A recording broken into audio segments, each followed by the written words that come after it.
Welcome back to my YouTube channel. Chapter number 1 है introduction to sociology.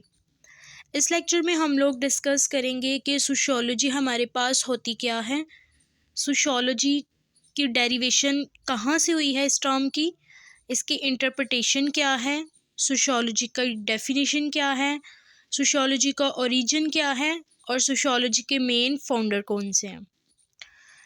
Let's move toward the introduction to sociology. अब हम लोग human beings जो हैं वो आइसोलेशन में नहीं ज़िंदगी गुजार सकते, क्योंकि हमें अपनी ज़रूरियात को पूरा करने के लिए एक दूसरे के साथ इंटरेक्ट करना पड़ता है। एक इंसान अपनी ज़िंदगी की तमाम ज़रूरियात को ख़ुद से पूरा नहीं कर सकता, वो तमाम चीज़ों को जनरेट नहीं कर सकता जो उसकी लाइफ को स्पेंड करने के लिए उसके लिए ज़रूरी हैं। इसलिए से अपनी ज़िंदगी को गुजारने के लिए दूसरे लोगों के साथ इंटरेक्ट करना पड़ता है। जब वो दूसरे लोगों के साथ इंटरेक्ट करता है, उसके साथ लेन देन करता है, चीज़ों को शेयर करता है, तो हमारे पास एक मुआशरा बनता है। जो उस मुआशरे की स्टडी है ना, कि वो सोसाइटी किस तरह से रहती है, क्या फंक्शंस परफॉर्म करती है, उस वहाँ पे कौन कौन से इंस्टीट्यूशन वर्क कर रहे हैं, वो सोसाइटी किस तरह से ग्रो करती है। Basically this is the sociology. Sociology is the study of human social life. इंसान की मुआशरती ज़िंदगी की स्टडी है ये, उनकी ग्रुप्स की स्टडी है, सोसाइटीज़ की स्टडी है।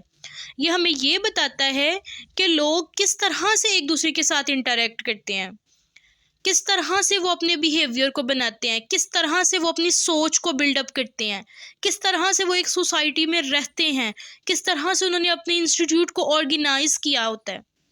मतलब कि इंसान की ज़िंदगी से रिलेटेड, उसकी सोशल लाइफ से रिलेटेड जिस कदर भी स्टडी है, वो सारी की सारी हम कहाँ पे डिस्कस करते हैं, सोशियोलॉजी में। नेक्स्ट हम देखते हैं डेरिवेशन ऑफ द टर्म। अब जो सोशियोलॉजी है वो 2 लैटिन वर्ड से डिराइव किया गया वर्ड है। एक है लैटिन वर्ड सोशियो और दूसरा है ग्रीक वर्ड लोगोस। सोशियो का मतलब होता है सोसाइटी या कंपेनियनशिप, मतलब कि एक दूसरे के साथ मिलजुल के रहना, दोस्ताना माहौल। और लोगोस का मतलब होता है टू स्टडी। तो अगर हम इन दोनों वर्ड्स को कंबाइन करते हैं, सोशियो एंड लोगोस को, तो हमारे पास क्या मीनिंग बनता है, स्टडी ऑफ द सोसाइटी। तो इस तरह से सोशियोलॉजी किसकी स्टडी है, सोसाइटी की स्टडी है। नेक्स्ट है हमारे पास इंटरप्रिटेशन। तो सोशियोलॉजी क्या है, साइंस ऑफ सोसाइटी, कि सोसाइटी की साइंस, सोसाइटी किस तरह से रेगुलेट हुई है।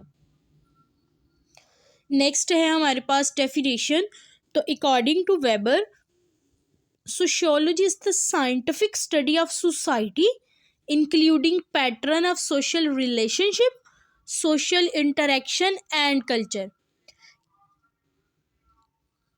ये है कि वो हमें सोसाइटी की स्टडी के बारे में बताता है, किस किस तरीके से इंसान ने रिलेशनशिप बनाए हुए हैं, किस तरह से वो सोसाइटी के साथ इंटरेक्ट करता है और कौन सा कल्चर वो अडॉप्ट करता है। बेसिकली ये स्टडी होती है हमारे पास सोशियोलॉजी।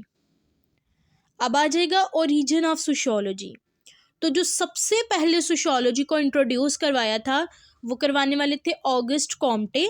इन्होंने 1830 को अपनी बुक पॉजिटिव फिलोसफी में सबसे पहले जो इंट्रोड्यूस करवाया था वर्ड सोशियोलॉजी का। अब इसके मेन फाउंडर्स कौन से हैं, कि सोशियोलॉजी को सबसे पहले किसने इंट्रोड्यूस करवाया, तो वो थे Auguste Comte, Max Weber, Karl Marx, Emile Durkheim. तो ये हमारे पास जो 4 प्रोमिनेंट सोशियोलॉजिस्ट हैं जिन्होंने सोशियोलॉजी में सबसे ज़्यादा कंट्रीब्यूट किया था, या इनको ये कह सकते हैं कि ये लोग फाउंडिंग फादर थे। नेक्स्ट चलते हैं स्कोप ऑफ सोशियोलॉजी। अब ये स्कोप क्या होता है हमारे पास, बेसिकली जब भी हम किसी सब्जेक्ट को पढ़ते हैं तो सबसे पहला पॉइंट ये रेज होता है कि ये सब्जेक्ट क्यों बनाया गया, किस लिए हम इस सब्जेक्ट को स्टडी करें, या इस सब्जेक्ट के अंडर हम किन किन चीज़ों को स्टडी कर सकते हैं, कौन कौन सी ऐसी चीज़ें हैं जो इस सब्जेक्ट के रेंज के अंदर आती हैं। बेसिकली वो जो रेंज होती है ना, दैट इज़ द स्कोप। हमें सब्जेक्ट मैटर्स के बारे में बताती हैं। किसी भी सब्जेक्ट की हमारे पास जो लिमिटेशंस होती हैं, बाउंड्रीज होती हैं कि किस किस चीज़ को ये स्टडी कर सकते हैं, दैट इज़ द स्कोप। अगर किसी इंसान को यही नहीं पता कि इस सब्जेक्ट में हम ये वाली चीज़ डिस्कस कर सकते हैं, तो हाउ इज़ इट पॉसिबल कि वो इस सब्जेक्ट को इजीली अंडरस्टैंड कर सके। तो इसलिए वो ये कह रहे हैं कि it become the difficult for anyone to study the science systematically unless its boundaries are demarcated and scope determine. कि जब तक हमें किसी सब्जेक्ट के स्कोप का पता नहीं चलता, हमारे लिए ये पॉसिबल नहीं होता कि हम उस सब्जेक्ट को इफ़ेक्टिवली अंडरस्टैंड कर सकें। नेक्स्ट आ जाता है हमारे पास कि इसके कौन कौन से स्कोप हैं। सबसे पहले आ जाएगा सोशल इंस्टीट्यूशंस। अब जो सोशियोलॉजी है वो एग्ज़ामिन करता है सोशल इंस्टीट्यूशन को, जैसे कि family, education, religion, economy, government.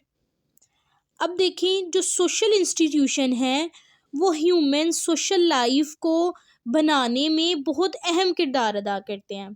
अब जब इंसान एक पैदा होता है, वो सबसे पहले अपनी फैमिली के साथ इंटरेक्ट करता है। फैमिली के बाद अगला लेवल होता है उसको एजुकेशनल इंस्टीट्यूशन में भेजना।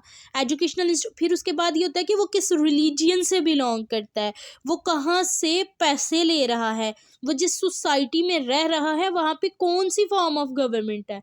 तो इसी तरह से सोशल इंस्टीट्यूशन आ गए ना, सोसाइटी का हिस्सा बन गए, इंसान की सोशल लाइफ के बारे में ये डिस्कस कर रहे हैं सोशल इंस्टीट्यूट कि किस तरह से ये जो फैमिली है, एजुकेशन है, रिलीजियन है, इकोनॉमी है, गवर्नमेंट है, किस तरह से ये सारे सोशल इंस्टीट्यूट है, किस तरह से ये इंसान की लाइफ को रेगुलेट कर रहे हैं, शेप कर रहे हैं, ये कौन कौन से फंक्शंस परफॉर्म कर रहे हैं, किस तरह से ये इंसान की लाइफ को रेगुलेट कर रहे हैं।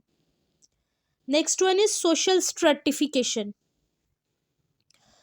अब अगर हम अपनी सोसाइटी देखें तो हमारी सोसाइटी स्ट्रेटिफाइड हुई है। स्ट्रेटिफाइड का मतलब होता है डिवाइड हुई है। कुछ लोग अमीर हैं तो कुछ लोग गरीब हैं, कुछ लोग अपर क्लास हैं, कुछ लोग लोअर क्लास हैं, कुछ लोग मिडिल क्लास हैं। इस चीज़ को, ये जो हमारी सोसाइटी हायरार्किकल डिस्ट्रीब्यूट हुई है कि कुछ लोग हमारे पास लोअर क्लास हैं, फिर मिडिल क्लास है, फिर अपर क्लास है, इसको कहते हैं स्ट्रेटिफिकेशन। सोशियोलॉजी में हम ये भी स्टडी करते हैं कि ये जो सोसाइटी स्ट्रेटिफाइड हुई है, सोसाइटी डिवाइड हुई है, इसकी मेन रीज़न क्या है, क्यों सोसाइटी में ये इनइक्वालिटी पाई जाती है। तो ये भी सोशियोलॉजी का स्कोप है कि उसने स्ट्रेटिफिकेशन को भी डिस्कस करना है। नेक्स्ट आ जाएगा सोशल चेंज। अब जो सोशियोलॉजी है वो वेरियस सोशल चेंजेस के बारे में भी डिस्कस करता है। ये एग्जामिन करता है कि किस तरह से सोशल चेंज जो है वो रूनुमा हो रहे हैं, इनका सोसाइटी के ऊपर क्या इम्पेक्ट होता है, इंस्टीट्यूशन के ऊपर क्या इम्पेक्ट होता है, कि जब भी कोई सोसाइटी में चेंज आता है उसकी वजह से लोग किस तरह से सफ़र करते हैं। फॉर एग्ज़ाम्पल, अब आजकल के दौर में देखा जाए तो हमारे कंट्री में गवर्नमेंटल इंस्टेबिलिटी है, पॉलिटिकल इंस्टेबिलिटी है, तो ये भी तो एक सोसाइटी का फैक्टर है ना। उस गवर्नमेंट इंस्टेबिलिटी की वजह से हमारी सोसाइटी पे बहुत बुरे इफेक्ट पा रहे हैं। तो ये भी किसने डिस्कस करना है, सोशियोलॉजी ने डिस्कस करना है कि हमारे पास सोशल इंस्टीट्यूशन की चेंज होने की वजह से, सोसाइटी के चेंज होने की वजह से सोशल इंस्टीट्यूट किस तरह से सफ़र कर रहे हैं, इंसान किस तरह से सफ़र कर रहे हैं। तो ये सारा डिस्कस किया जाएगा सोशल चेंज के बारे में, किसमें, सोशियोलॉजी में। नेक्स्ट आ जाएगा हमारे पास सोशल कल्चर। अब सोशल कल्चर क्या है हमारे पास, सोशियोलॉजी एग्जामिन करता है कल्चर को, जैसे कि हमारे बिलीफ क्या हैं, वैल्यूज़ क्या हैं, कस्टम क्या हैं, हम एक सोसाइटी के अंदर रहते हुए कौन सी वैल्यूज़, नॉर्म, बिलीफ को हम लोग फॉलो करते हैं, किस तरह से एक सोसाइटी दूसरी सोसाइटी के साथ वेरी करती है अपने नॉर्म, वैल्यू, बिलीफ के साथ। तो ये जो सारी स्टडी है वो भी हम किस में करते हैं, सोशियोलॉजी में। नेक्स्ट आ जाएगा सोशलाइजेशन। अब सोशलाइजेशन का मतलब हमारे पास क्या होता है कि एक प्रोसेस होता है सोशलाइजेशन, जिसमें एक इंडिविजुअल है वो अपनी नॉर्म, वैल्यू और उसने सोसाइटी में क्या रोल परफॉर्म करना है उसके बारे में सीखता है। जैसे इंसान पैदा होता है, एक बच्चा पैदा होता है, वो अपनी फैमिली के पास आता है, फैमिली उसको क्या करती है, उसको सिखाती है, सोशलाइज करती है, ज़माना साज करती है, कि मतलब उसको बताती है कि तुमने इस तरह से चलना है, इस तरह से बोलना है, इस तरह से खाना है। तो ये सारी क्या चीज़ है, सोशलाइजेशन है। सोसाइटी के साथ इंसान जब इंटरेक्ट करता है तो वो सोशलाइज होता है, वो जानता है कि किस तरह के नॉर्म्स को मैंने फॉलो करना है, किस तरह के कल्चर में मैंने रहना है। तो ये सारा कुछ भी हम सोशियोलॉजी में डिस्कस करते हैं। नेक्स्ट वन आ जाएगा डेविएंस एंड क्राइम।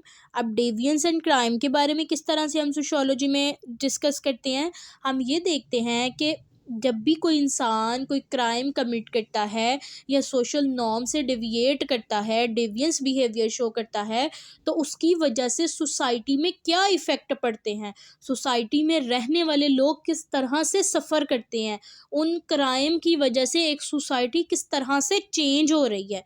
तो ये सारा कुछ हम डिस्कस करते हैं डेविएंस एंड क्राइम में, जो कि है सोशियोलॉजी का part. Next one is race and ethnicity.